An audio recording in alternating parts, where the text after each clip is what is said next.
Hi everyone, and welcome back to English Trend, where we make English grammar simple and fun.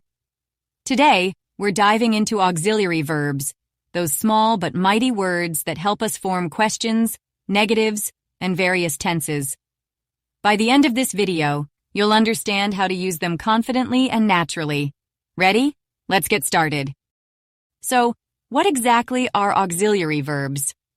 They're also called helping verbs, and that's because they help the main verb in a sentence. In English, the main auxiliary verbs are be, do, and have.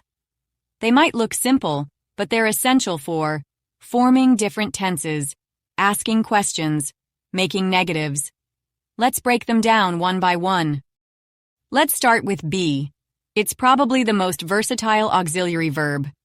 You use be to form the continuous tenses and the passive voice. For example, continuous tense, I am studying. Passive voice, the homework was completed. Notice how be changes depending on the subject and tense. I am, she is, they are. Just remember that be works to describe actions in progress or things done by someone else. Do, used for negatives, questions, and emphasis. Example, do you like coffee? Question. Example, I do not understand. Negative.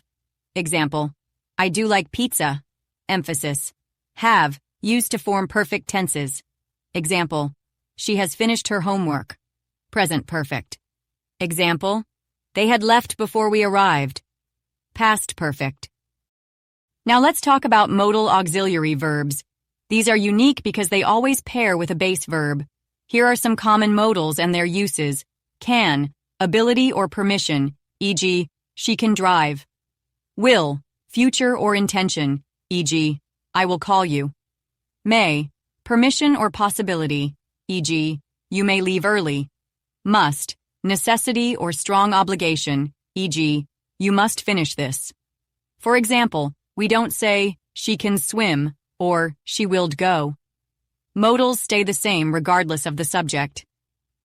That's it for today's lesson on auxiliary verbs. If you found this video helpful, give it a thumbs up, and don't forget to subscribe to English Trend for more grammar tips. See you in the next video.